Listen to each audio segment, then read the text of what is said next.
Hi Alfie, hi Bella, hope you've had a good day. Hello to anyone else that's watching at home. Today it's story time. So I'm going to read you a book. And can you guess what's in the book by what's on my head?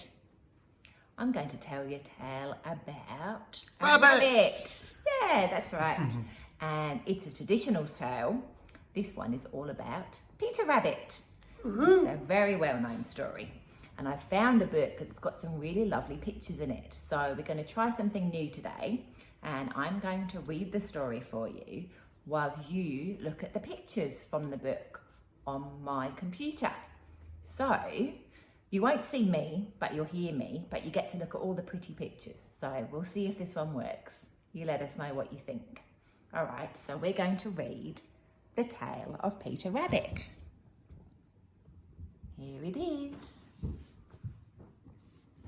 All right. This is by Beatrix Potter. Once upon a time there were 4 little rabbits, and their names were Flopsy, Mopsy, Cottontail and Peter. They lived with their mother in a sandbank underneath the root of a very big fir tree. "Now, my dears," said old Mrs. Rabbit one morning, "you may go into the fields or down the lane, but don't go into Mr. McGregor's garden." Why not? "Your father had an accident there. Oh. He was put into a pie by Mrs. McGregor. Oh, that's not good. Now run along and don't get into any mischief. I'm going out." Then old Mrs. Rabbit took her basket and her umbrella and went through the wood to the baker's. She bought a loaf of brown bread and 5 currant buns. Flopsy, Mopsy and Cottontail, who were very good little bunnies, went down the lane to gather some blackberries. But Peter, who was very naughty, ran straight away to Mr. McGregor's garden and squeezed under the gate. Oh, silly boy. First he ate some lettuces and some French beans, and then he ate some radishes. It's a bit naughty. And then, feeling rather sick, he went to look for some parsley. But round the end of a cucumber frame, who should he meet but Mr. McGregor? The rabbit eater. Uh-oh. Mr. McGregor was on his hands and knees planting out some young cabbages. But he jumped up and ran after Peter, waving a rake and calling out, "Stop, thief!" Peter was most dreadfully frightened. He rushed all over the garden, for he had forgotten his way back to the gate. He lost one of his shoes among the cabbages and the other shoe amongst the potatoes. After losing them, he ran on all 4 legs and went faster, so that I think he might have got away altogether if he hadn't unfortunately run into a gooseberry net and got caught by the large buttons on his jacket. It was a blue jacket with brass buttons, quite new. Oh, that's not good, is it? His mum's not going to be happy. He's going to be in a lot of trouble. Peter gave himself up for lost and shed big tears. But his sobs were overheard by some friendly sparrows, who flew to him in great excitement and implored him to exert himself. Mr. McGregor came up with a sieve, which he intended to pop over the top of Peter, but Peter managed to wriggle out just in time, leaving his jacket behind him. Oh, no. He rushed into the tool shed and jumped into a can. A watering can? Yeah, would have been a beautiful thing to hide in if it had not had so much water in it. Mr. McGregor was quite sure that Peter was somewhere in the tool shed, perhaps hidden underneath a flower pot. He began to turn them over carefully, looking under each. Presently, Peter sneezed. Mr. McGregor was after him in no time and tried to put his foot upon Peter, who jumped out of a window, upsetting 3 plants.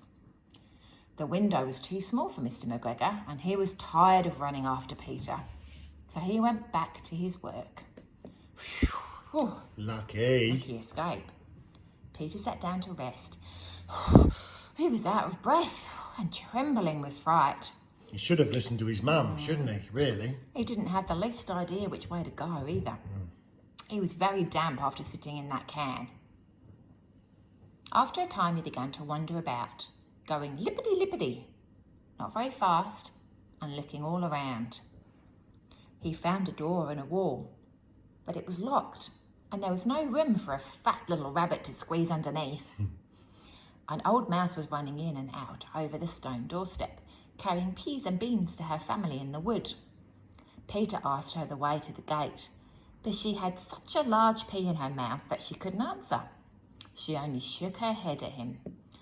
Oh, Peter began to cry. Then he tried to find his way straight across the garden, but became more and more puzzled. Presently, he came to a pond where Mr. McGregor was filling his water cans. A white cat was staring at some goldfish. She sat very, very still, but now and then the tip of her tail twitched as if it were alive. Peter thought it was best to go away without speaking to her. He'd heard about cats from his cousin, little Benjamin Bunny. He went back towards the tool shed, but suddenly, quite close to him, he heard the noise of the hoe. Scratch, scratch, scratch, scratch. Digging the dirt. Yeah, exactly.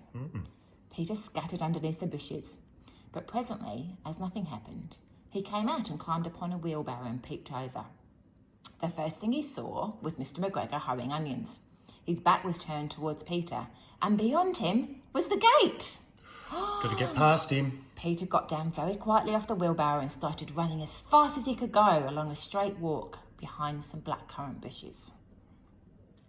Mr. McGregor caught sight of him at the corner, but Peter didn't care. He slipped underneath the gate and was safe at last in the wood outside the garden. Very lucky. Mr. McGregor hung up the little jacket and the shoes for a scarecrow to frighten off the blackbirds. He's got to go back and get his jacket now. Oh, what's his mum going to say? Peter never stopped running or looked behind him till he got home to the big fir tree. He was so tired that he flopped down upon the nice soft sand on the floor of the rabbit hole and shut his eyes. His mother was busy cooking. She wondered what he had done with his clothes. It was the second little jacket and pair of shoes that Peter had lost in a fortnight. Second? Oh dear. He sounds like a bit of a naughty boy. I'm sorry to say that Peter wasn't very well during the evening. His mother put him to bed and made some chamomile tea, and she gave a dose of it to Peter. 1 tablespoonful to be taken at bedtime. But Flopsy, Mopsy and Cottontail had bread and milk and blackberries for supper. It's not bad. The end. Oh, that's the end. That's the end of the story. Didn't Peter get in trouble from his mum for losing his jacket? He's very lucky he didn't. Crikey. Should have listened to his mum. Shit. Could have ended up with a pie. That's the end of today's story. Hope you enjoyed seeing the pictures and that worked all right. You could see it on your big television. Well, that's the end of story time for today. We hope you enjoyed it, and we will see you on video again very soon. Lots of love. Bye.